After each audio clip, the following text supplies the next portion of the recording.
بسم الله الرحمن الرحيم عما يتساءلون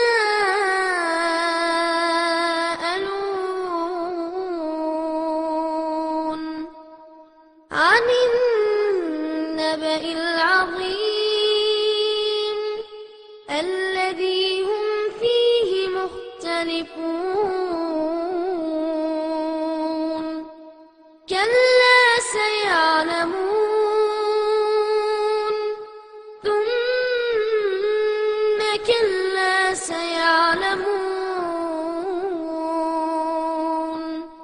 ألم نجعل الأرض مهادا والجبال أوتادا وخلقناكم أزواجا وجعلنا نومكم سباتا وجعلنا الليل لباسا وجعلنا النهار معاشا. அஸ்ஸலாமு அலைக்கும் வரஹ்மத்துல்லாஹி வபரகாத்துஹு. பெருமதிப்பிற்கும் மரியாதைக்கும் உரிய எல்லாம் வல்ல அல்லாஹுவின் நல்லடியார்களே, அருமை பெரியோர்களே, தாய்மார்களே, சகோதர சகோதரிகளே, ஏக இறைவனின் அளப்பெரும் கிருபையினால் பல மாதங்கள் உழைத்து திரட்டுகிற பெரும் கூட்டத்தை மிஞ்சுகிற வகையில் ஒரு சில நாட்களில் ஒரு மாவட்டத்தின் அழைப்பை ஏற்று பல லட்சக்கணக்கான மக்கள் இங்கே குழுமி இருக்கிறோம். இந்த அரங்கத்திலே அமர்ந்திருக்கிற ஒவ்வொருவரும் தம்மை சுற்றிலும் கூடியிருக்கிற மகளிர் கூட்டத்தை திரும்பி திரும்பி பார்த்துவிட்டு,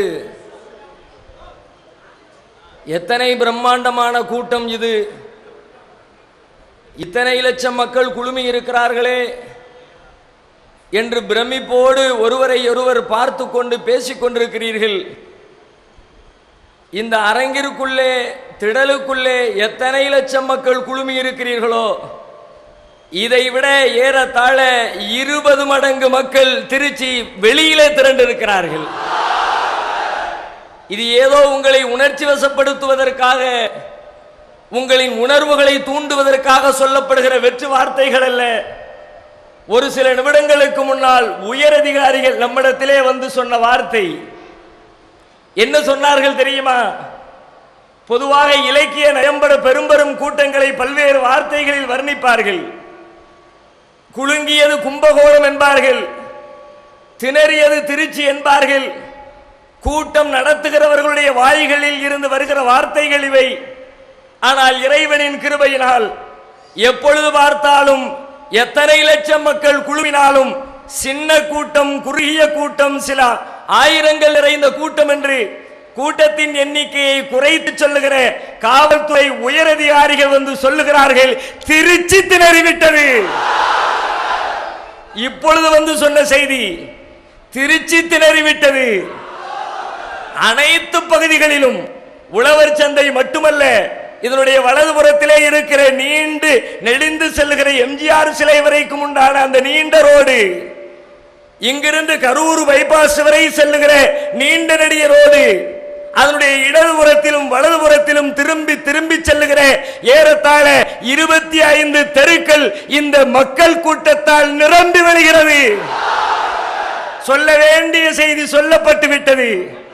எதற்காக நாம் குழுமி இருக்கிறோமோ, இந்த மகளிர் கூட்டம், இந்த மங்கையர் கூட்டம், இஸ்லாமிய பெண்களின் கூட்டம், எதை இந்த தேசத்திற்கு சொல்வதற்காக, அதிகார வர்க்கத்தின் செவிட்டு காதுகளுக்கு எந்த செய்தியை சொல்ல வேண்டும் என்பதற்காக கூடியதோ, நாம் சொன்னோமோ இல்லையோ, சொல்கிறோமோ இல்லையோ, இங்கே கூடியிருக்கிற இந்த கூட்டமே சொல்ல வேண்டிய செய்தி அனைத்தையும் சொல்லி முடித்து விட்டது. எத்தனை லட்சம் மக்கள் வெளியிலே ஏற்பாடு செய்யப்பட்டிருக்கிறவர்களிடத்திலே போய் கேட்டு பாருங்கள். ஏன் இங்கிருந்து நீங்கள் புறப்பட்டு சென்றதற்கு பிறகு நீங்கள் கேட்க போகிற செய்தி என்ன தெரியுமா? என்ன மாநாடு நடத்தினார்கள்? நம்ம என்ன மாநாடு நடத்துறோம்? திருச்சி மாவட்டத்தின் சார்பில் ஒரு பொதுக்கூட்டம் நடத்தி இருக்கிறார்கள். ஒரே ஒரு மாவட்டம் தமிழகத்திலே இருக்கிற சிறுபான்மை மக்களில் இருக்கிற தமிழ்நாடு தௌஹீத் ஜமாத் என்ற அமைப்பில் இருக்கிற ஏராளமான மாவட்டங்களில் ஒற்றை மாவட்டமாக இருக்கிற திருச்சி மாவட்டத்தின் அழைப்பின் பேரிலே ஒரு பொதுக்கூட்டம் நடக்கிறது. உலகம் நம்புமா? அதிகாரிகள் நம்புவார்களா? ஆட்சியாளர்கள் நம்புவார்களா? நீங்கள் இங்கிருந்து புறப்பட்ட பிறகு அத்தனை பேரும் பேசுவார்கள். குறித்து வைத்துக் கொள்ளுங்கள். என்ன ஏற்பாடு? ஒளிபெருக்கி இல்லை, விளக்கு வசதி இல்லை, தொலைக்காட்சி வழியாக ஒளிபரப்பு செய்யப்படவில்லை, மக்கள் எங்கே கூடினார்கள் என்று தெரியவில்லை, மேடே எங்கிருந்தது என்பதை நாங்கள் அறிந்து கொள்ளக்கூட இல்லை. என்ன கூட்டம் இது என்று அத்தனை பேரும் புலம்ப போகிறார்கள். துவக்கமாக ஒரு கோரிக்கையை, ஒரு செய்தியை உங்களிடத்தில் சொல்லிவிட்டு என் உரைக்கு நான் வருகிறேன். உண்மைதான், இந்த மாவட்டத்தின் அழைப்பை ஏற்று வந்திருக்கிற மக்களுடைய எண்ணிக்கை லட்சோப லட்சம், எண்ணிலடங்காத கூட்டம், எதிர்பார்ப்புகள் ஏராளமான தடவைகள் பொய்த்து போயிருக்கிறது. எத்தனை முறை பொய்த்தாலும் மீண்டும் மீண்டும் ஏற்கனவே கூடிய கூட்டத்தை விட பல்லாயிரம் மடங்கு கூடி மீண்டும் ஒரு முறை நம்முடைய எதிர்பார்ப்பை இந்த கூட்டம் பொய்ப்படுத்தி இருக்கிறது. வெளியிலே இருக்கிற மக்கள் தெரிந்து கொள்வீர்கள். உங்களிடத்திலே எங்களின் மனமார்ந்த வருத்தங்களை தெரிவித்துக் கொள்கிறோம். இந்த வருத்தத்தை கூட கூடியிருக்கிற நீங்க தான் கேட்பீங்க. யாருக்காக இந்த வருத்தத்தை நாங்கள் சொல்ல நினைக்கிறோமோ அவர்கள் இந்த வருத்தத்தை செவியேற்க முடியாது. ஏன்னா ஒரு வசதியும் இல்லை. எவ்வளவு செய்கிறது? பேரணி என்று அறிவித்தோம். நாளை பல பேர் கேட்பீர்கள், பேரணி என்றீர்கள், துவக்கி வைப்பதாக சொன்னீர்கள், 4:30க்கு ஆரம்பம் என்றீர்கள். எங்கே பேரணி? எப்பொழுது பேரணி? துவக்கியது யார்? நடந்தது எப்போது என்று அத்தனை பேரும் கேட்பீர்கள். மக்கள் கூட்டம் கூடினால் பேரணி நடத்தலாம், மக்கள் பிரளயம் ஏற்பட்டால் என்ன செய்வது? இங்கே கூடியது கூட்டம் அல்ல, மக்கள் பிரளயம் திரண்டிருக்கிறது. சகோதரி சொன்னதை போல கடலில்லா திருச்சியிலே ஒரு பெரும் சுனாமி அலை சுற்றி இருக்கிறது. ஏன் இந்த கூட்டம்? எதற்காக இந்த ஏற்பாடு? சதிகளை முறியடிக்க. என்ன சதி? யாருக்கு எதிரான சதி? ஆண்டாண்டு காலமாக இந்த தேசத்திலே வாழ்கிற முஸ்லிம்களுக்கு எதிராக ஒரு மிகப்பெரிய சதி அரங்கேற்றப்பட்டுக் கொண்டிருக்கிறது. நம்முடைய நாட்டின் அரசியல் சாசன சட்டம் என்ன சொல்கிறது? இந்தியா ஒரு மதச்சார்பற்ற நாடு, ஒரு சமதர்ம சோசலிச குடியரசு. இங்கே வாழுகிற அத்தனை மக்களும் சமமாக நடத்தப்படுவார்கள். இந்த அரசு யாரையும் எந்த மதத்தையும் தூக்கி பிடிக்காது, யாருக்கும் ஆதரவு தராது, யாரையும் ஒதுக்கி பின்னால் தள்ளாது. அனைத்து மக்களையும் சமமாக பாவிக்கிற தேசம் என்று நம்முடைய அரசியல் சாசன விதிகளில் எழுதியிருக்கிறோம். ஆனால் பன்னெடுங்காலமாக இங்கே நடைபெற்றுக் கொண்டிருக்கிற கொடுமை என்ன? முஸ்லிம்களை அடக்குகிற, முஸ்லிம்களுடைய உரிமைகளை பறிக்கிற, முஸ்லிம்களை இந்த தேசத்திலே இரண்டாம் தர குடிமக்களை போல வாழ வைக்கிற ஒரு மிகப்பெரிய சதி இந்த தேசத்தில் அரங்கேறிக் கொண்டிருக்கிறது. ஒன்றா இரண்டா? அதை மட்டுமே ஒரு நீண்ட நெடிய பட்டியலிட முடியும். சின்னஞ்சிறிய செய்தியிலிருந்து பெண்ணம்பெரிய உரிமைகள் வரை முஸ்லிம்களுடைய எண்ணற்ற பல உரிமைகள் பறிக்கப்பட்டிருக்கிறது. உயிர்கள் பலியிடப்பட்டிருக்கிறது. பெண்களுடைய கற்புகள் சூறையாடப்பட்டிருக்கிறது. குழந்தைகள் வயிற்றிலிருந்து கீறி கிழித்து கொல்லப்பட்டிருக்கிறார்கள். எண்ணற்ற பல கொடுமைகள். அதிலும் குறிப்பாக மத்தியிலே பாரதிய ஜனதா கட்சி ஆட்சி பொறுப்பேற்ற நேரத்திலிருந்து இந்த நிமிடம் வரைக்கும் இந்த தேசத்தில் வாழ்கிற முஸ்லிம்களை குழி தோண்டி புதைத்து விட வேண்டும் என்ற திட்டத்தோடு, உரிமைகளை பறித்து விட வேண்டும் என்ற திட்டத்தோடு, நசுக்கி அழித்து விட வேண்டும் என்ற திட்டத்தோடு இத்தனை மாதங்களும் வெறிகொண்டு வேலை செய்கிறார்கள். பல்வேறு சதி திட்டங்களை தீட்டியிருக்கிறார்கள். ஆட்சி பொறுப்பை ஏற்ற முதல் நாளிலிருந்து வந்திருக்கிற பத்திரிகை செய்திகளை புரட்டி பாருங்கள். ஒவ்வொரு நாளும் ஒவ்வொரு செய்தி. செய்தியின் பின்னணி என்ன? எல்லாம் முஸ்லிம்களுக்கு எதிராக, சிறுபான்மையினுடைய உரிமைகளை பறிப்பதற்காக, அவர்களை நாட்டை விட்டு துரத்துவதற்காக எண்ணற்ற பல செய்திகளின் தொகுப்பாக நாட்டிலே ஆட்சி பொறுப்பை ஏற்ற நிமிடத்திலிருந்து இந்த நிமிடம் வரைக்கும் கங்கணம் கட்டி வேலை செய்து கொண்டிருக்கிறார்கள். பல்வேறு சதிகள் திட்டமிடுகிறார்கள். சொல்லிக் கொள்கிறோம், முஸ்லிம்களை அழிப்பதற்காக, இஸ்லாத்தை அழிப்பதற்காக எத்தனை திட்டங்களை நீங்கள் முயற்சித்தாலும், எத்தனை வேலைகளை கையில் எடுத்தாலும், இந்த இஸ்லாம் என்பது மனிதர்களால் உருவாக்கி மனிதர்களால் வழங்கப்பட்ட மார்க்கம் அல்ல. சர்வலோகங்களையும் படைத்தாளுகிற எல்லாம் வல்ல இறைவன் வழங்கிய மார்க்கம் இது. எத்தனை பெரிய கொம்பன் வந்தாலும் இந்த மார்க்கத்தையும் மார்க்கத்தை ஏற்றுக்கொண்டிருக்கிற மக்களையும் அழிக்கவே முடியாது. இது இன்று நேற்றல்ல, பன்னெடுங்காலமாக சொல்லப்படுகிற செய்தி. திருமறை குர்ஆன் சொல்லுகிறது,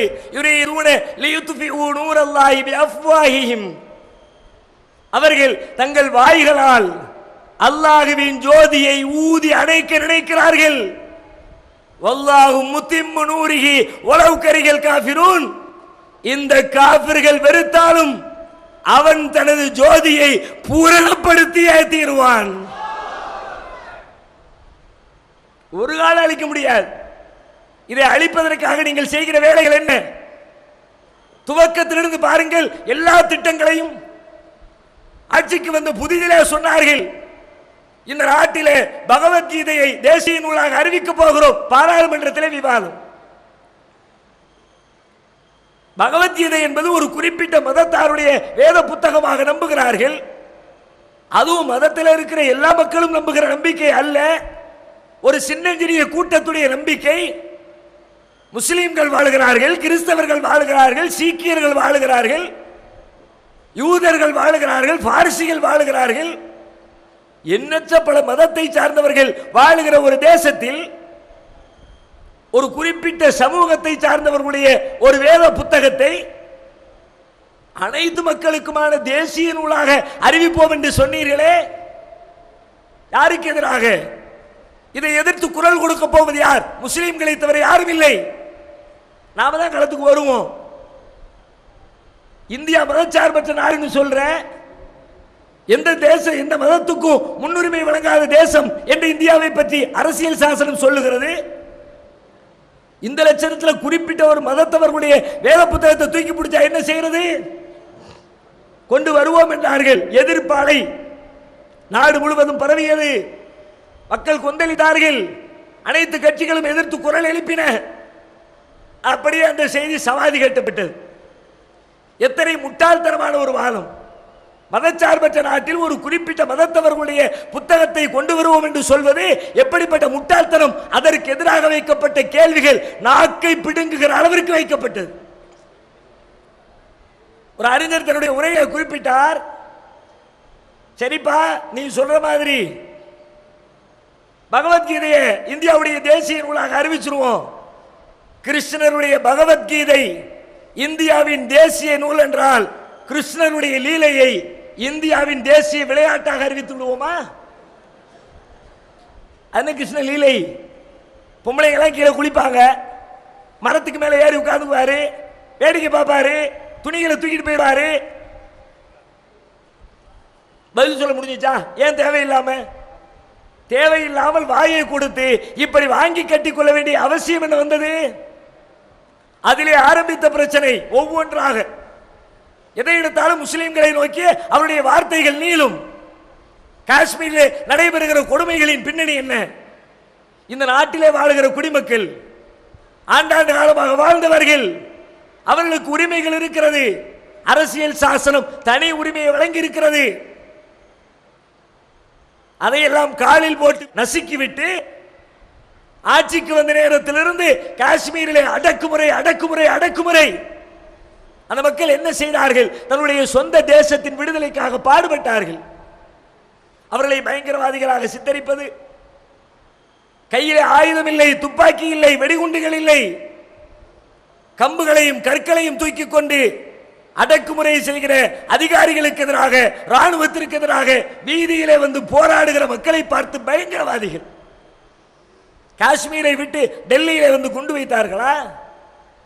மாநில இந்தியாவுடைய வேறு பகுதிகளுக்கு வந்து தீவிரவாத செயலில் ஈடுபட்டார்களா? ஆனா அந்த மக்களுக்கு இந்திய அரசு சூட்டி இருக்கிற பட்டம் பிரிவினைவாதிகள், தீவிரவாதிகள். ஏன் இத்தனை பெரிய கொடுமை? வாழுகிற மக்கள் எல்லாம் முஸ்லிம்கள், வைக்கின்ற கோரிக்கைகளை வைப்பவர்கள் அத்தனை பேருமே முஸ்லிம்கள். பெல்லட் குண்டுகளால் துளைத்து எடுக்கிறார்கள். எத்தனை எத்தனை முஸ்லிம் குடும்ப ஆண்களும் பெண்களும் குழந்தைகளும் பார்வை இழந்து, ஒரு நாளா 2 நாளா, எத்தனை நாள் ஊரடங்கு உத்தரவு, உண்பதற்கு உணவில்லை, குழந்தைகளுக்கு பால் இல்லை, வயோதிகர்களுக்கு மருத்துவம் செய்ய வழி இல்லை, தெருவிலே ஒரு தேவைக்காக 4 பேர் சேர்ந்து நடப்பதற்கு அனுமதி இல்லை. கொடுமையிலும் கொடுமை. யார் செய்கிற கொடுமை? பாரதிய ஜனதா கட்சி ஆட்சி பொறுப்பேற்றதற்கு பிறகு நடைபெறக்கூடிய கொடுமை. வேற ஒண்ணும் கிடையாது. எல்லாரும் முஸ்லிம். இதை தாண்டி வேற என்ன? அதே இந்த முஸ்லிம்கள், பாரதிய ஜனதா இந்துத்துவ சக்திகள் நாடு முழுவதும் எப்படி இஸ்லாத்தை நோக்கி அலையலியாக மக்கள் வந்து கொண்டிருக்கிறார்களோ, அதை தடுப்பதற்கு கர்வாபசி என்ற பெயரில் கள்ளத்தனத்தில் ஈடுபடுகிறார்களோ, அதே போல நாங்களும் மதமாற்றத்திலே நீங்கள் சொல்வதை போல மதத்திற்கு மாறிவிடுகிறோம் என்று அறிவித்தால் நாளைக்கே எல்லா சலுகையும் கிடைக்கும், எல்லா வசதிகளும் கிடைக்கும், எல்லா உரிமைகளும் கிடைக்கும், அவர்கள் கேட்டது கிடைக்கும். ஏன் கிடைக்கல? இதுவரைக்கும் இருப்பவர்கள் முஸ்லிம்கள். விடக்கூடாது, அவனை நிம்மதியாக வாழ விடக்கூடாது. முஸ்லிம்களை அடுக்கணும், ஒடுக்கணும். காஷ்மீர் பள்ளத்தாக்கிலே நடைபெற்றுக் கொண்டிருக்கிற கொடுமைகளுடைய பின்னணி முஸ்லிம்கள் மீது இருக்கிற வெறுப்பை தவிர வேற ஒன்றும் இல்லை. காணாமல் போல குழந்தைகளை பற்றிய செய்தி எத்தனை எத்தனை, கைது செய்யப்பட்ட அழைத்து செல்லப்பட்ட கணவன்மார்களுடைய கொடுமை. இருக்கிறார்களா, செத்து போனார்களா, வருவார்களா, வரமாட்டார்களா, வேறு திருமணம் செய்யலாமா செய்யக்கூடாதா எதுவும் தெரியாமல் பாதி விதவைகள். காஷ்மீருடைய கொடுமையின் பின்னணியிலே முஸ்லிம் விரோத போக்கை மத்திய அரசு நடைமுறைப்படுத்துகிறது.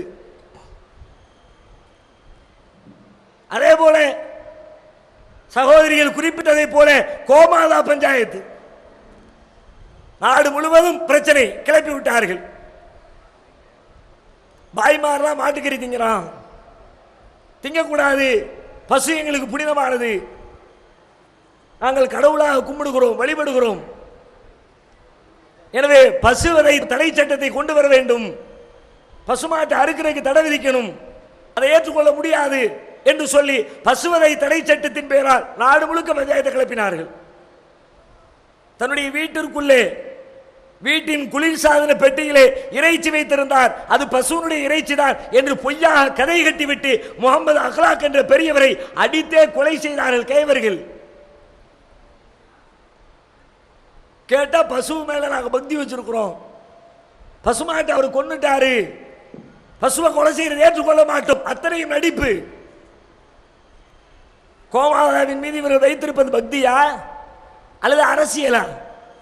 பக்தியாக இருந்தால் நான் கேட்கிறேன், உண்மையிலே கோமாதாக்கள், பசுக்கள், உங்களுடைய அன்னையர்கள் நீங்கள் தாயாக தெய்வமாக வழிபடுவது உண்மை என்று சொன்னால் அந்த கோமாதாவை எதுக்கு ரோட்ல அலைய விட்டுருக்க? திருச்சியில போய் பாரு, நாளை காலையில போய் பாரு, இப்பவே போய் பாரு. காந்தி மார்க்கெட், பெரிய காய்கறி மார்க்கெட், காலங்காத்தால போய் பாரு, தெரியும் எத்தனை கோமாதாக்கள் தெருக்களில் சிந்தி கிடக்கிற காய்கறிகளை தின்று கொண்டிருக்கிறார்கள். உங்க அம்மா தானே அது?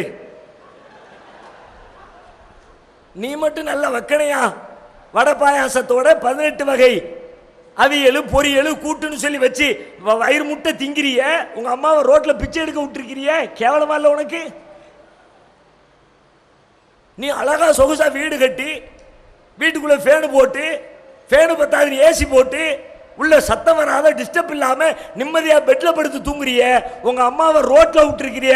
அடே, அம்மா மேல பாசம் இருந்துச்சுன்னா உங்க அம்மாவுக்கு ஏசி போடு, நீ ரோட்டுக்கு போ. அப்ப பசுவின் பெயரால் நடத்தப்பட்டதெல்லாம் பக்தி அல்ல, ஆன்மீகம் அல்ல, எல்லாம் அரசியல்.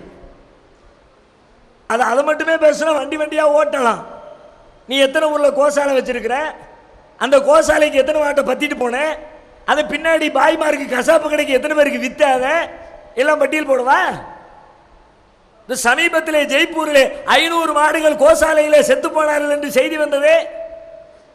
கோசாலைக்கு அனுப்பப்பட்ட மாடுகளிலே பல்லாயிரக்கணக்கான மாடுகள் காணாமல் போய்விட்டதாக செய்தி வந்ததே. எங்கப்பா போச்சு உங்க அம்மா? பாதுகாக்க வேண்டியவன் பாதுகாத்தாயா? ஒரு பாய் மாட்டுக்கறி சாப்பிடுகிறான், பசி இறைச்சி சாப்பிட்டு விட்டான் என்பதற்காக நாடு முழுவதும் பெரும் பெரும் போராட்டங்களை, பெரிய பெரிய வன்முறைகளை கட்டவிழ்த்து விட்டீர்களே. ஒரே ஒரு வரலாற்று செய்தியை நினைவுபடுத்துகிறேன். 1966 இவருடைய கோமாதா பக்தி எந்த அளவுக்கு இருக்கிறது என்பதற்கான ஒரு அற்புதமான வரலாற்று செய்தி. அப்ப பசுவின் பெயரால் நடத்தப்பட்டதெல்லாம் பக்தி அல்ல, ஆன்மீகம் அல்ல, எல்லாம் அரசியல். அதை மட்டுமே பேசுனா வண்டி வண்டியா ஓட்டலாம். நீ எத்தனை ஊர்ல கோசாலை வச்சிருக்கிற, அந்த கோசாலைக்கு எத்தனை மாட்டை பத்திட்டு போன, அதை பின்னாடி பாய்மாருக்கு கசாப்பு கடைக்கு எத்தனை பேருக்கு வித்தாத, எல்லாம் பட்டியல் போடுவா. சமீபத்திலே ஜெய்ப்பூரிலே 500 மாடுகள் கோசாலையிலே செத்து போனார்கள் என்று செய்தி வந்தது. கோசாலைக்கு அனுப்பப்பட்ட மாடுகளிலே பல்லாயிரக்கணக்கான மாடுகள் காணாமல் போய்விட்டதாக செய்தி வந்தது. எங்கப்பா போச்சு உங்க அம்மா? பாதுகாக்க வேண்டியவன் பாதுகாத்தாயா? ஒரு பாய் மாட்டுக்கறி சாப்பிடுகிறான், பசி இறைச்சி சாப்பிட்டு விட்டான் என்பதற்காக நாடு முழுவதும் பெரும் பெரும் போராட்டங்களை, பெரிய பெரிய வன்முறைகளை கட்டவிழ்த்து விட்டீர்களே. ஒரே ஒரு வரலாற்று செய்தியை நினைவுபடுத்துகிறேன். 1966 இவருடைய கோமாதா பக்தி எந்த அளவுக்கு இருக்கிறது என்பதற்கான ஒரு அற்புதமான வரலாற்று செய்தி. 1966 நவம்பர் 7 அது ஒரு முக்கியமான வரலாற்று நினைவு கூற வேண்டிய ஒரு நாள். என்ன நாள்? டெல்லியிலே கோரக்ஷன் மகா சமிதி என்ற பெயரில் இயங்குகிற பசுக்களை பாதுகாக்கிற ஒரு பெரிய அமைப்பு பெரும் வன்முறை போராட்டத்தில் ஈடுபட்டது. 1966 நவம்பர் 7 அதுல இன்னொரு செய்தி நடந்துச்சு. அன்றைக்கு தான் தமிழகத்துடைய முதலமைச்சராக இருந்த காமராஜரை டெல்லியிலே இந்த பாரதிய ஜனதா கட்சி, அந்த இயக்கத்தை சார்ந்த RSS இயக்கத்தை சார்ந்தவர்கள் காமராஜரை கொலை செய்ய முயற்சித்து அவர் தப்பித்ததும் நவம்பர் 7 1966. பசுவதையை தடை செய் என்று சொல்லி டெல்லியில் ஒரு மிகப்பெரிய போராட்டம், அது வன்முறையில் முடிகிறது. கடைகள் சூறையாடப்படுகிறது, முஸ்லிம்களுடைய வீடுகள் தீ வைத்து கொளுத்தப்படுகிறது, முஸ்லிம்கள் பல பேர் காயப்படுத்தப்படுகிறார்கள். போராட்டம் வெடித்து மக்கள் மத்தியில் ஒரு கொந்தளிப்பு ஏற்படுகிறது.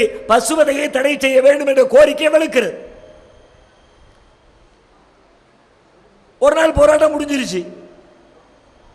அடுத்து ஒரு 13 நாள் இடைவெளி. நவம்பர் 20 பசுவதை தடை சட்டத்திற்கு மக்களிடத்தில் இருக்கிற ஆதரவை தெரிந்து கொண்ட 2 பார்ப்பன சமூகத்தை சார்ந்த மிகப்பெரிய சாமியார்களாக அன்றைக்கு வலம் வந்து இந்தியா முழுவதிலும் அறிமுகமாகி இருந்த 2 சாமியார்கள் சாகும் வரை உண்ணாவிரதம் என்பதை அறிவிக்கிறார்கள். பூரி சங்கராச்சாரியார் என்பவர் ஒருவர், பிரபுதத்து என்று சொல்லப்படுகிற இன்னொரு சாமியார், 2 சாமியாரும் சேர்ந்து கொண்டு பசுவதை தடை சட்டத்தை அமல்படுத்தவில்லை என்றால் நாங்கள் உண்ணாவிரதம் இருந்து எங்கள் உயிரை விடுவோம் என்று நவம்பர் 20 அறிவித்து சாகும் வரை உண்ணாவிரதத்தை ஆரம்பிக்கிறார்கள். ஒரு நாள் ஆகுது, 2 நாள் ஆகுது, 3 நாள் ஆகுது, 4 நாள் ஆகுது. கோரக்ஷன் மகா சமிதி கூடுகிறது. நம்முடைய 2 சாமியார்கள் உண்ணாவிரதம் இருக்கிறார்கள். நாட்டிலே இது எழுச்சி ஏற்படுத்தி இருக்கிறது. எங்கு பார்த்தாலும் இந்த விவாதம் கிளப்பி விடப்பட்டிருக்கிறது. இது சூடு பிடிக்க வேண்டும் என்று சொன்னால் நாம் ஒரு காரியத்தை செய்ய வேண்டும். என்ன செய்ய வேண்டும்? 2 சாமியார்களை பலி கொடுக்க வேண்டும். அவனுடைய 2 பேரும் செத்து போகட்டும். அவர்கள் உண்ணாவிரதம் இருந்து செத்து விட்டால் நம்முடைய கோரிக்கை வலுப்பெறும். ஒரு மிகப்பெரிய வன்முறையை இந்தியாவிலே உருவாக்கி விடலாம் என்று கோரக்ஷன் மகா சமிதியினுடைய உயர்நிலை குழு கூடி திட்டம் தீட்டுகிறது. இந்த திட்டம் தீட்டிய செய்தி பூரி சங்கராச்சாரியாருக்கும் பிரபுதத்து சாமியாருக்கும் செய்தி கிடைக்கிறது. ஐயா, உங்க 2 பேரையும் காலி பண்றதுக்கு முயற்சி எடுத்துட்டானுவ, நீங்க போய் சேர்ந்தா பரவாயில்லை திட்டம் தீட்டிட்டாங்க என்ற செய்தி 2 சாமியாரின் காதுக்கு வருகிறது. அடுத்த நிமிடமே 2 பேரும் பத்திரிகையாளர்களை அழைத்து சொல்லுகிறார்கள், இப்பொழுது நிலைமை சீராகிவிட்ட காரணத்தினால் நாங்கள் எங்கள் போராட்டத்தை வாபஸ் பெறுகிறோம். எதுக்கு போராட்டம்? கோரிக்கையை நிறைவேற்றுவதல்ல, வன்முறையை உண்டாக்குவது, கலவரத்தை ஏற்படுத்துவது, பிரச்சனையை ஏற்படுத்துவது. அதோடு சரி, உசுரை கொடுக்கணும்னா உசுர கொடுத்து எல்லாம் பசுவை காப்பாற்ற வேண்டிய தேவையில்லை என்று சொல்லி அன்றைக்கு கோமாதா அரசியலில் ஈடுபட்டவர்கள் தான் இதே இந்த பாஜக கும்பலுடைய முன்னோர்கள், RSS இயக்கத்தை சார்ந்தவர்கள், இந்துத்துவ சக்திகள். அதிகாரம் கையில் இருந்தால் ஆட்டம் போடுவதற்காக ரோட்டுக்கு வருவார்கள். ஆனால் இந்த இஸ்லாமிய சமுதாயம் அதிகாரம் கையில் இருக்க தேவையில்லை. அடிப்படை குடிமகனாக இருந்து கொண்டு உங்களுடைய அத்தனை அயோக்கியத்தனங்களையும் எதிர்த்து நிற்க நாங்கள் வருவோம். இதோ இங்கே கூடியிருக்கிற மங்கையர் கூட்டம். இங்கே யார் பிரதமர்? இங்கே யார் ஜனாதிபதி? இங்கே யார் மத்திய அமைச்சர்? இங்கே யார் மாநில முதலமைச்சர்? இந்த அமைப்பில் இருக்கிறவர் ஒரு பஞ்சாயத்து போர்டு தலைவராக இருக்கிறாரா? ஒரு வார்டினுடைய மெம்பராக கவுன்சிலராக இருக்கிறாரா? எந்த பதவியும் இல்லை, அதிகாரம் இல்லை. அதிகாரத்துடைய உச்சபட்சமான எந்த இடத்திலேயும் இந்த மக்கள் யாரும் இல்லை. ஆனால் எங்கள் உரிமைகளில் கை வைக்க நினைத்தால், இஸ்லாமிய ஷரியத்தை பறிக்க நினைத்தால், அதிகாரம் இல்லை என்றாலும் இழப்பதற்கு எங்களிடத்திலே உயிர் இருக்கிறது என்ற கோஷத்தோடு களத்திற்கு வந்திருக்கிறார். கொடுக்க தயார். எதிர்த்து நின்று எங்களோடு போட்டியிட்டு நீ ஜெயிக்க முடியும் என்று சொன்னால் உன்னோடு போட்டியிடுவதற்கு நாங்கள் தயார். கோமாத அரசியல் என்ற பெயரால் கோமாளித்தனத்தை அரங்கேற்றினீர்கள் முஸ்லிம்களுக்கு எதிராக. பேச்சுக்கள் என்றால் எங்கு பார்த்தாலும் வன்முறை பேச்சு. எப்படிப்பட்ட வன்முறை? பாரத் மாதா கி ஜெய் சொல்லு. எங்க பார்த்தால் நீங்க லிஸ்ட் போட்டீங்கன்னு வச்சுக்குவோம். இடையிடையே தமிழகத்தில் எல்லா இடங்களையும் சில குறிப்பிட்ட வாரங்களை அறிவிப்பார்கள். போக்குவரத்து வாரம், சாலை பாதுகாப்பு வாரம். அந்த மாதிரி பாரதிய ஜனதா கட்சி ஆட்சி பொறுப்பேற்ற நாளிலிருந்து ஒவ்வொரு டைட்டில கொடுத்து ஒவ்வொரு வாரம்னு போட்டுருவான். இது பாரத் மாதா கி ஜெய் வாரம், ஒரு வாரம் ஓடும். எல்லாரும் சொல்லு, சொல்லாட்டி விட மாட்டோம், தலை எடுப்போம், நாக்கு எடுப்போம், பாகிஸ்தானுக்கு போ. அவர் சொல்ல மாட்டேன்டார். யாரு? அசதுத்தீன் உவைசி.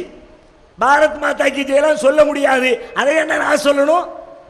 நான் ஒரு இஸ்லாமியன், இறைவனை வணங்குகிறவன், வணக்கத்திற்குரிய இறைவன் ஒருவன் மட்டுமே என்று நம்புகிறவன். நான் இல்லாத மாதாவை நான் ஏண்டா ஜெய போடணும்?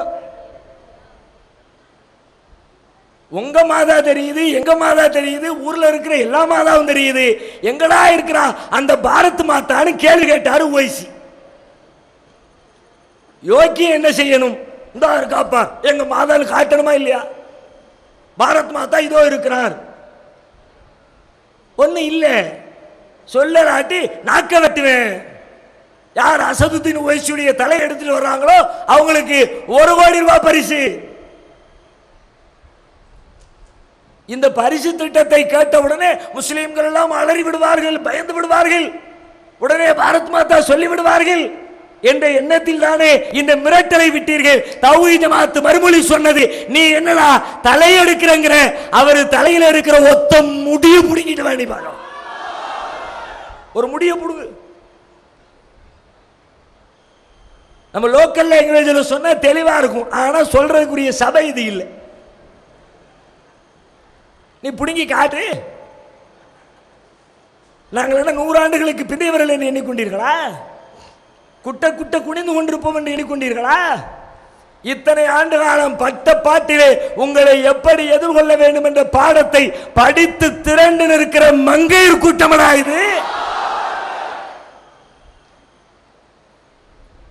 நீ எந்த ரூட்ல வர்றியோ அதே ரூட்ல சகோதரி சொன்னதை போல முல்லை முள்ளால் எடுக்கிற கலையை கற்றுக்கொண்டு இன்றைக்கு நாங்கள் களத்திலே நிற்கிறோம். நீ என்ன ரூட்ல வா, சட்டம் எங்களுக்கு அனுமதிக்கிறது. என்கவுண்டர் என்ற பெயரால் எத்தனை பேரை போட்டு தள்ளி இருக்கிறீர்கள்? மத்திய பிரதேஷ் போபால் 8 முஸ்லிம் வாலிபர்கள் சிறையிலிருந்து தப்பித்து விட்டார்கள் என்று பொய்யான காரணத்தை சொல்லி என்கவுண்டர் செய்திருக்கிறீர்கள். தப்பிக்கிறவர்கள் 3 மணிக்கு தப்பிக்கிறாங்களாம். மத்திய பிரதேச அரசு 15 லட்சம் ரூபாய் பரிசு அறிவிக்குது. தப்பிச்சு போனவங்களை காட்டி கொடுத்தா 15 லட்சம் ரூபாய் காட்டி கொடுக்குறாங்களா? கிராம மக்கள் எப்ப காட்டி கொடுக்குறாங்களா? காலையில 11 மணிக்கு காட்டி கொடுக்குறாங்களா? தப்பிச்சு போனது நைட்டு 3 மணி. இந்த செய்தி அறிவிச்சு போய் சேர்றதுக்கு ஒரு நாள் ஆயிரும். ஆனால் நிலைமை என்ன? காலையில் 3 மணிக்கு தப்பித்தார்களாம், அதிகாலை 11 மணிக்கு காட்டி கொடுத்தார்களாம். உடனே நேருக்கு நேராக சண்டை நடந்ததாம், வீரதீர சாகசங்களை செய்தார்களாம், அவர்கள் துப்பாக்கியால் சுட்டார்களாம், இவர்களும் பதிலுக்கு சுட்டார்களாம், சுட்டு அவர்களுடைய வேலையை சோழியை முடித்தார்கள் என்று கதை கட்டுகிறீர்களே. பூசுக்கு ஒரு அளவு இல்லையா? ஐதி சொல்றாரு, அவர்கள் சுட்டார்கள், நாங்கள் பதிலுக்கு சுட்டோம், அதுல என்கவுண்டர்ல காலி ஆயிட்டாங்க. சரி, ஓகே, நீ சுட்ட துப்பாக்கி அவன் மேல பாஞ்சி எந்த அளவுக்கு? அத்தனை பேரையும் ஒருவர் விடாமல் காலி செய்கிற அளவிற்கு உன்னுடைய துப்பாக்கியால் சுட முடியும் என்று சொன்னால், அவன் வைத்திருக்கிற துப்பாக்கி மட்டும் உங்களில் ஒரே ஒருவருடைய நெஞ்சை கூட பதம் பார்க்கவில்லையே. உன் துப்பாக்கி எல்லாம் அவன் நெஞ்சை பார்த்து குறி வச்சு சுடுமா? அவனுடைய தலையை குறி பார்த்து சுடுமாம், அவனுடைய வயிற்றை குறி பார்த்து சுடுமாம். ஆனால் அவர்கள் சுடுகிற துப்பாக்கியால் உங்களில் ஒருவருடைய கையிலோ காலிலோ கழுத்திலோ நெஞ்சிலோ மார்பிலோ காயம் ஏற்படவில்லை என்று சொன்னால், வேண்டும் என்று பிஜேபி அரசுடைய திட்டமிட்ட சதி. துப்பாக்கியால் சுட்டார் என்று ஐஜி சொல்லுகிறார். தீவிரவாத தடுப்பு பிரிவினுடைய தலைவர் சஞ்சய் சொல்லுகிறார், அவர்களிடத்திலே எந்த ஆயுதத்தையும் நாங்கள் கைப்பற்றவில்லை, ஒரு ஆயுதமும் இல்லைன்னு ஒரு தலைவர் சொன்னார், ஒரு அதிகாரி சொன்னாரு. துப்பாக்கியால் சுட்டார் என்று இன்னொரு யாரு சொல்றது நம்புறது? நாங்க உள்துறை அமைச்சர் சொல்லுகிறார், அவர்களிடத்தில் இருந்து 4 பயங்கர ஆயுதங்களை கைப்பற்றி இருக்கிறோம். அதில் ஒரு ஆயுதத்துடைய பேரையும் சொல்ற, நல்ல குறிச்சுக்குங்க, ஸ்பூனுடன் சேர்த்து 4 பயங்கர ஆயுதங்கள். ஸ்பூனு குலாப் ஜாம பிச்சு சாப்பிடுவீங்கல்ல, பிள்ளைங்களுக்கு ஊட்டுவீங்கல்ல, அந்த ஸ்பூனோடு சேர்த்து 4 பயங்கர ஆயுதங்கள் அவர்களிடமிருந்து கைப்பற்றப்பட்டிருக்கிறது. இந்த ஆயுதத்தை வச்சு அவன் ஒன்னு துப்பாக்கியால ஒன்னு சுட்டான். இந்த ஆயுதத்தை வச்சு உங்களுக்கு இடையில சண்டை நடந்துச்சு. என்கவுண்டர் என்ற பெயரால் போலியாக நீங்கள் முஸ்லிம்களை கொன்று குவிக்கிற வேலையில் ஈடுபடுகிறீர்கள். என்கவுண்டர் என்பது காவல்துறைக்கு மட்டும் சட்டம் வழங்கிய அதிகாரம் அல்ல, இந்த தேசத்திலே வாழுகிற அத்தனை குடிமக்களுக்கும் இருக்கிறது. ஒன்றே ஒன்றை சொல்லிக் கொள்கிறோம், துப்பாக்கியால் சுட்டால் உங்கள் துப்பாக்கி மட்டுமல்ல, எங்கள் துப்பாக்கியும் செய்ய வேண்டிய வேலையை செய்து தீரும். நாங்கள் வன்முறையாளர்கள் அல்ல, தீவிரவாதத்தை ஆதரிக்கிறவர்கள் அல்ல, அதை நோக்கி மக்களை சுப்பி விடுகிறவர்கள் அல்ல. எங்களை அப்படிப்பட்ட பாதையை நோக்கி நீங்கள் தள்ளிவிடாதீர்கள் என்றுதான் உங்களை நாங்கள் எச்சரிக்கிறோம். எத்தனை உயிர்கள், முஸ்லிம்களுடைய உயிர்கள் அடுக்கடுக்காக. பாரத் மாதா கி ஜெய் முடிஞ்சிச்சு, அதுக்கப்புறம் மத்திய அமைச்சர்களுடைய ஸ்டேட்மெண்ட் பறக்குது. ஒவ்வொருவரும் ஒவ்வொரு வகையான ஸ்டேட்மெண்ட். 2 குழந்தைகளுக்கு மேல எந்த முஸ்லிமாவது புள்ள பெற்றுக்கிட்டாம்னா அவனுடைய வாக்குரிமையை ரத்து செய்ய வேண்டும், மத்திய அமைச்சர் அறிவிக்கிறார். ஏன் உடம்புல தெம்பு இருக்குது, புள்ளைய வளர்க்க திராணி இருக்குது, எத்தனை புள்ள பெத்தா உனக்கு என்னடா வந்துச்சு? அடே துப்பு கட்டவிட உனக்கு ஏழலைன்னா இந்த நாட்டில் வேற எவனும் புள்ள பெற்றுக்க கூடாதா? 2 குழந்தைகளுக்கு மேல் பெற்றால் வாக்குரிமையை ரத்து செய்ய வேண்டும். ரத்து செய், உன்னிடத்திலே நாங்கள் கேட்கிறோம், எங்கள் வாக்குரிமையை ரத்து செய்து பார். அடுத்த கணத்திலே இந்த தேசம் எப்படி கொந்தளிக்கிறது என்பதை தௌஹீத் ஜமாத் புரிய வைக்கும். எங்களுடைய நம்பிக்கையோடு விளையாடுகிறீர்களா? எங்களுடைய வாழ்வுரிமையோடு விளையாடுகிறீர்களா? இந்த தேசத்தை எப்படி நாங்கள் கட்டி எழுப்பி இருக்கிறோம்? உங்கள் கைகளில் கொடுத்து விட்டு அதை சின்னாபின்னமாக்கி வேடிக்கை பார்க்க மாட்டோம். மத உரிமையில் தலையிட நினைத்தால் எப்படிப்பட்ட கொம்பனாக இருந்தாலும் அவனை எதிர்த்து நாங்கள் களம் கண்டே தீருவோம். பொது சிவில் என்பது என்ன? எங்கள் மார்க்கப்படி, எங்கள் மதப்படி, எங்கள் நம்பிக்கைப்படி எங்கள் திருமணத்தை, எங்கள் விவாகரத்தை, எங்கள் சொத்துக்களை நாங்கள் பங்கிட்டுக் கொள்வதற்கான சட்டம் எங்களுக்கான தனியார் சட்டம். அதை பறிப்பதற்கு பொது சிவில் சட்டமா? மத உரிமையில் கை வைப்பீர்களா? வரலாற்று செய்தி ஒன்றை சொல்லுகிறேன். ஏறத்தாழ 250-300 ஆண்டு காலம் இந்த தேசத்திலே ஆங்கிலேயர்கள் ஆட்சி செய்தார்கள். கொடுங்கோல் நிறைந்த ஆட்சி, இந்திய மக்களுடைய உரிமைகளை பறித்த ஆட்சி, இந்தியர்களுக்கு மிகப்பெரிய தொல்லைகளை தொடர்ந்து கொடுத்த ஆட்சி. அப்படிப்பட்ட ஆட்சியை அதிகார முனையிலே நிகழ்த்தி கொண்டிருந்த ஆங்கிலேயர்கள் 300 ஆண்டு கால இடைவெளியில் இந்த நாட்டை விட்டு துரத்தி அடிக்கப்பட்டார்கள். துரத்தி அடிக்கப்பட்ட வரலாற்றின் பின்னணி என்ன? எங்கே துவங்கியது? இந்த தேசத்துடைய முதல் இந்திய சுதந்திர போர் எப்பொழுது துவங்கியது? பள்ளிக்கூட பாடப்புத்தகத்தில் எழுதி வைத்திருக்கிறீர்கள், வரலாற்றிலே சொல்லிக் கொடுக்கிறீர்கள். 1857 இந்தியாவுடைய முதல் இந்திய சுதந்திர போர், ஆங்கிலேயர்களை ஓட ஓட விரட்டிய போர். இந்த தேசம் தேவையில்லை என்று எண்ணுகிற அளவிற்கு அவர்களை நாரடித்த போர், முதல் இந்திய சுதந்திர போர். எப்படி ஆரம்பித்தது? முஸ்லிம்களுடைய மதத்தை சீண்டினார்கள், போராட்டம் வெடித்தது.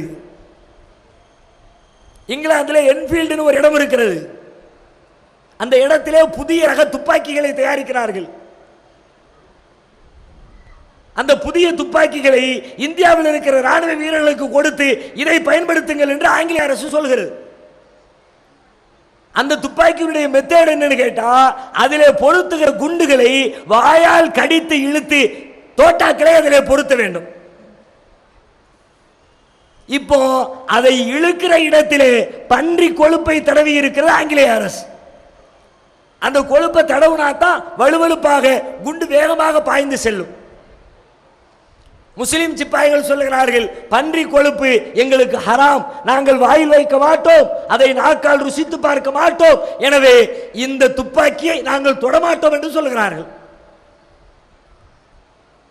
இல்லை இல்லை, இந்த துப்பாக்கியை சுட்டு தான் ஆகணும், பயன்படுத்தி தான் ஆகணும் ஆங்கிலேய அரசு சொல்கிறது. இவர்கள் மறுக்கிறார்கள், அவர்கள் கட்டாயப்படுத்துகிறார்கள். கடைசியிலே யார் பயன்படுத்த மாட்டோம் என்கிறார்களோ அந்த முஸ்லிம்களை எல்லாம் சிறையில் அடைக்கிறது ஆங்கிலேய அரசு. இப்பொழுது பாருங்கள், கோபம் கொந்தளிக்கிறது. வெளியிலே இருக்கிற முஸ்லிம் சிப்பாய்களும் முஸ்லிம் அல்லாத சிப்பாய்களும் கைகோர்க்கிறார்கள். முஸ்லிம்களுடைய மத நம்பிக்கையோடு ஆங்கிலேய அரசு விளையாடுகிறது. இப்படிப்பட்ட அரசு நம்முடைய தேசத்திற்கு தேவையில்லை, அவர்களை அவருடைய சொந்த நாட்டிற்கு அனுப்பி வைப்போம் என்று சொல்லி களத்திலே இறங்குகிறார்கள். ஆங்கிலேயர்களை விரட்டி அடிக்கிறார்கள். நாடு முழுவதும் தீப்பற்றி எரிகிறது. மீரட்டிலே புறப்பட்ட சிப்பாய் புரட்சி அலகாபாத், ரோஹில்கண்டு, டெல்லி, எக்கச்சக்கமான ஊர்களில் பரவி ஏறத்தாழ 4 மாதங்களும் 10 நாட்களும் ஆங்கிலேயர்களை அல்லோல அல்லோலப்படுத்தியது. ஒரு நாள் 2 நாள் இல்லை. அப்பொழுது ஆரம்பித்த அந்த போர் தான் வளர்ந்து வளர்ந்து வளர்ந்து வளர்ந்து 1947 ஆங்கிலேயர்கள் தங்கள் மூட்டை முடிச்சுகளோடு தங்கள் தேசத்திற்கு அவர்களை ஓட வைத்தது வரலாறு. முஸ்லிமுடைய மத நம்பிக்கையில் தலையிட்டார்கள். விளைவு என்ன? ஆங்கிலேய அரசோடு ஒப்பிடுகிற பொழுது, அதனுடைய அதிகாரத்தோடு ஒப்பிடுகிற பொழுது, அதனுடைய ராணுவ பலத்தோடு ஒப்பிடுகிற பொழுது இன்றைக்கு இருக்கிற மத்திய அரசு சுண்டைக்காய்க்கு சமானம். அப்படிப்பட்ட ஆங்கிலேயர்களை எதிர்த்து விரட்டிய சமூகம் இந்த இந்துத்துவ சக்திகளை, பாரதிய ஜனதா கட்சியை, அதன் தலைமை பீடத்தில் இருப்பவர்களை அத்தனை பேரையும் மூட்டை முடிச்சுகளோடு வீட்டுக்கு அனுப்புவதற்கு அதிக நாட்கள் பிடிக்காது. அந்த முதல் இந்திய சுதந்திர போரில் எத்தனை உயிர்களை பலி கொடுத்தோம். போர் என்று வந்துவிட்டால் அதிலே எங்களுக்கு பயம் இல்லை, துக்கம் இல்லை, கவலை இல்லை. முதல் இந்திய சுதந்திர போரில் மட்டும் ஏறத்தாழ 27,000 முஸ்லிம்கள் தூக்கிலே ஏற்றுக் கொல்லப்பட்டார்கள். ஒருத்தர் 2 பேர் இல்லை, 27,000 பேர். இந்த நாட்டில் வேற யாருக்கா இப்படி ஒரு வரலாறு உண்டா? இப்படி ஒரு வரலாற்று செய்தி, வரலாற்று பின்னணி உண்டா? ஒருவர் கொல்லப்பட்டார், 2 பேர் கொல்லப்பட்டார், தூக்கிலே தொங்க விடப்பட்டார். செக்குலத்தார் என்றெல்லாம் பேசுகிறீர்களே, ஒரே ஒரு சமுதாயம், சின்னஞ்சிறிய சமுதாயம், சிறுபான்மை சமுதாயம், ஒற்றை சமுதாயம் ஒரே போராட்டத்தில் 27,000 முஸ்லிம்களை தூக்கு கயிற்றிலே பலி கொடுத்ததே. தளர்ந்து போனோமா? இத்தனை பேரை கொண்டு விட்டானே பயந்தோமா? பலவீனப்பட்டோமா? பின்வாங்கினோமா? 27,000 என்ன, இந்த தேசத்திலே இருக்கிற அத்தனை முஸ்லிம்களின் உயிரையும் நீ பறித்தாலும் சரி, கடைசியாக ஒரே ஒரு இஸ்லாமியன் இந்த தேசத்தில் உயிரோடு வாழுகிறவரை உன்னை எதிர்த்து கொண்டே இருப்பார் என்று பாடம் கற்பிக்கவில்லையா?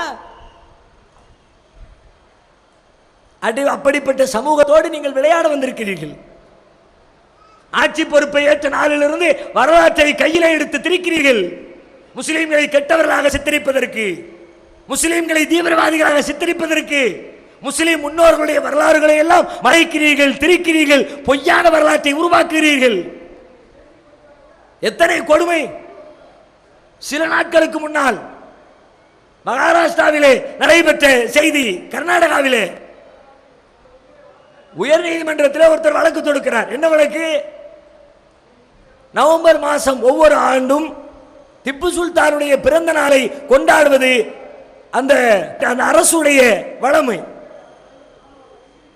ஏன்னா மைசூர்ல இருந்திருக்கிறாரு, மைசூருடைய வளர்ச்சிக்காக வேண்டி திப்பு சுல்தான் நிறைய பாடுபட்டு இருக்கிறாரு, நாட்டுடைய விடுதலைக்காக வேண்டி போராடி இருக்கிறாரு. எனவே ஒவ்வொரு ஆண்டும் அவருடைய பிறந்த தினத்திலே மிகப்பெரிய கொண்டாட்டங்களை அந்த மாநில அரசு நடத்துகிறது. இப்ப இந்துத்துவ கூட்டம் என்ன சொல்லுது? திப்பு சுல்தானுக்காக இது மாதிரியான காரியத்தை செய்யக்கூடாது. ஏன்னா அவர் ஒரு முஸ்லிமா, முஸ்லிமுடைய தியாகம் வெளியே வரக்கூடாதாம். நீதிமன்றத்தில் வழக்கு தொடுக்கிறார்கள், இதை தடை செய்ய வேண்டும் என்று சொல்லி. நீதிபதி என்ன சொல்கிறார் தெரியுமா? வழக்கு விசாரணையிலே திப்பு சுல்தான் என்ன சுதந்திர போராட்ட வீரரா? அவர் ஒரு மன்னர். அவர் என்ன ஆங்கிலேயர்களை எதிர்த்து சுதந்திர போராட்டம் நடத்தினார், தன்னுடைய தேசத்தை காப்பதற்காக வேண்டி ஆங்கிலேயர்களோடு சண்டையிட்டார். இவரை எப்படி நீங்கள் சுதந்திர போராட்ட வீரர் என்று சொல்லலாம்? நீதிமன்றம் கேட்கிறது. எல்லா இடங்களிலேயும் காவி சிந்தனையுடையவர்கள் நிறைந்து விட்டார்கள். நீதிமன்றத்தில் நீதிபதி கேட்கிறார், திப்பு சுல்தான் என்ன மன்னர் தானே, அவர் என்ன சுதந்திர போராட்ட வீரரா என்று கேட்கிறார். இப்படிப்பட்ட கூமுட்டைகள் எல்லாம் இந்த தேசத்திலே நீதி சொல்ல வந்தால் நம்ம நாட்டுடைய நிலைமையை என்னதான் சொல்வது? ஏன் மன்னனா இருக்கிறவன் சுதந்திர போராட்ட வீரரா இருக்க கூடாதா? ஒரு நீதிபதியாக இருக்கிறவன் கூமுட்டையா இருக்கலாம் என்று சொன்னால், ஒரு மன்னனாக இருக்கிறவன் ஏன் சுதந்திர போராட்ட வீரராக இருக்க முடியாது? அவனுடைய வரலாறு கற்பனையா? அவனுடைய கற்காலத்தில் வாழ்ந்தவனா? 15 லட்சம் ஆண்டுகளுக்கு முன்னால், 20 லட்சம் ஆண்டுகளுக்கு முன்னால் என்று கதை சொல்வீர்களே, அதே போல வாழ்ந்தவனா? 100 ஆண்டுகளுக்கு முன்னால், 150 ஆண்டுகளுக்கு முன்னால் வாழ்ந்து சென்ற ஒரு மன்னன். அவனை போன்று இந்த தேசத்திலே ஆங்கிலேயர்களின் கண்களில் விரலை விட்டு ஆட்டியவன் யார்? ஆங்கிலேயருடைய நவீன ஆயுதங்களை எதிர்கொள்கிற வகையில் முதலாக இந்திய விடுதலை போரிலே ஏவுகணை திட்டத்தை தயாரித்தவர் திப்பு சுல்தானுடைய தந்தை ஹைதர் அலி. அதை பயன்படுத்தியவர் முதல் வீரர் திப்பு சுல்தான். நீங்கள் எல்லாம் கொண்டாடுகிறீர்களே, தலையில் தூக்கி வைத்த அப்துல் கலாம் அக்கினி சிறகுன்னு ஒரு புத்தகம் எழுதியிருக்கிறார், படிச்சு பார். உங்களுக்கு தோதுவான ஆள் தானே, நாங்க சொன்னா கேட்க மாட்டேன். கலாமையர் மாதிரி ஆட்கள் சொன்னா கேட்பீங்க. எழுதி இருக்கிறார், படித்து பாருங்கள். கலாம் சொல்லுகிறார், நான் அமெரிக்காவுடைய நாசாவிற்கு சென்றிருந்தேன், அதனை தொடர்ந்து அங்கிருக்கிற ராணுவ கூடத்திற்கு சென்றிருந்தேன். ராணுவ கூடத்துடைய முகப்பு அறையிலே ஒரு மிகப்பெரிய ஓவியம் ஒன்று வரையப்பட்டிருந்தது. அங்கே ஒரு ராணுவ வீரர் இருக்கிறார், பின்னால் சில சிப்பாய்கள் இருக்கிறார்கள். அந்த வீரர் பீரங்கியை பயன்படுத்திக் கொண்டிருக்கிறார். அற்புதமான காட்சி. அதை பார்த்து ரசித்துக் கொண்டே வந்தேன். அதனுடைய கடைசியிலே எழுதியிருந்தார்கள், இந்தியாவிலே ஆங்கிலேயர்களை எதிர்த்து போரிட்டு முதலாக பீரங்கி என்ற ஏவுகணை திட்டத்தை இந்தியாவில் அறிமுகப்படுத்திய மன்னன் திப்பு சுல்தான் என்று அதனுடைய கீழ்வரியிலே எழுதியிருந்தார்கள். சொல்றது தௌஹீத் ஜமாத் இல்ல, அப்துல் கலாம் சொல்றார்.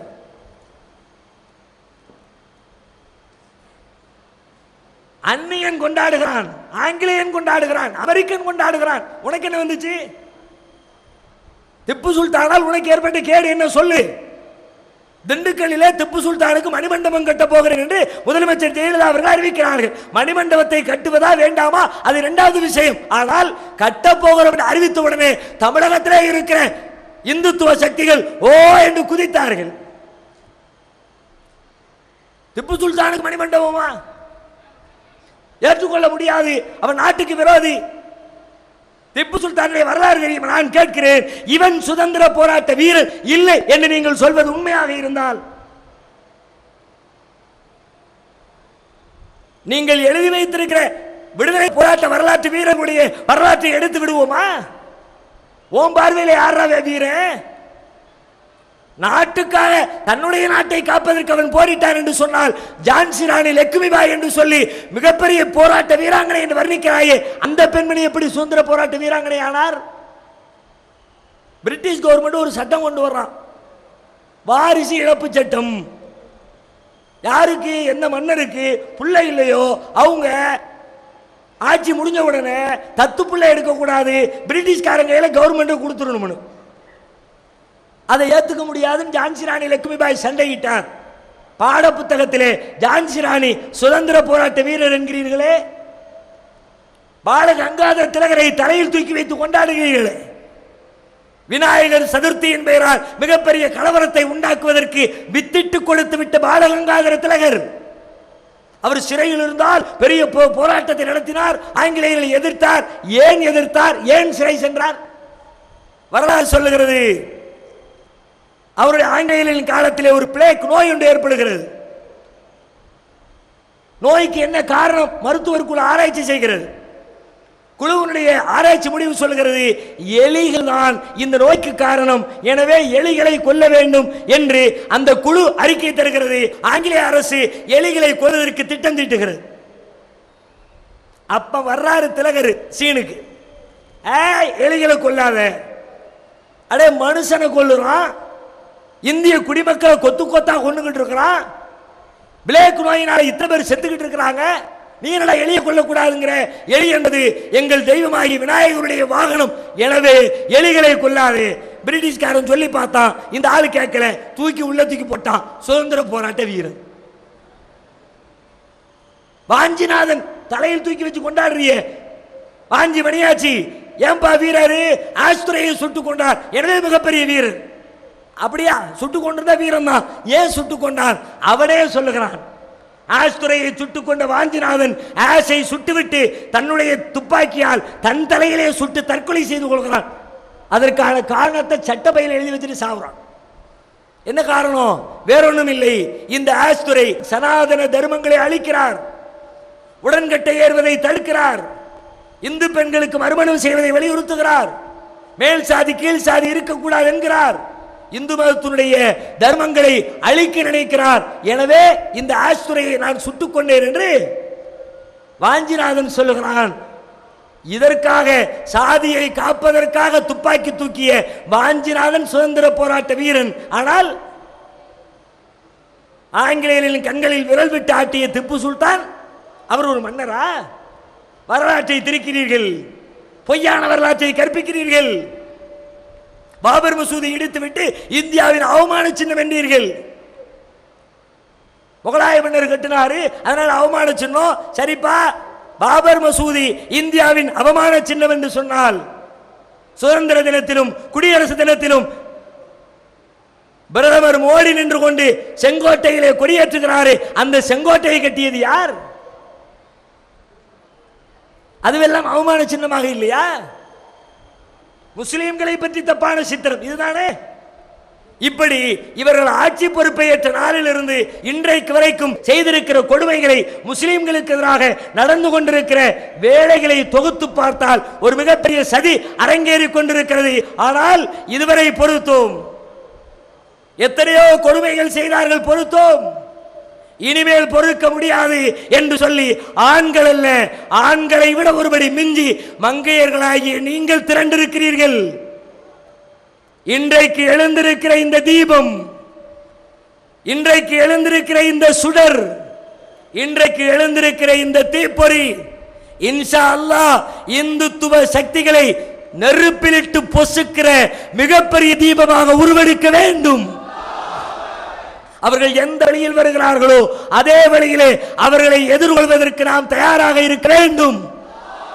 அவர்கள் சதிச்செயலில் ஈடுபட்டு நம்மை அழிக்க நினைத்தால் களத்திற்கு வந்து நேருக்கு நேராக போராடி அவர்களை வீழ்த்துகிற சமூகமாக முஸ்லிம்கள் மாற வேண்டும். அல்லாஹ் ரப்பல் ஆலமீன் அப்படிப்பட்ட வீறு கொண்டு எழுகிற நன்மக்களாக நம் அனைவரையும் ஆக்கி அருள் புரிவானாக. வாஹிரு தஅவானா அல்ஹம்துலில்லாஹி ரப்பில் ஆலமீன். அஸ்ஸலாமு அலைக்கும் வரஹ்மத்துல்லாஹி வபரகாத்துஹு. அல்லாஹ்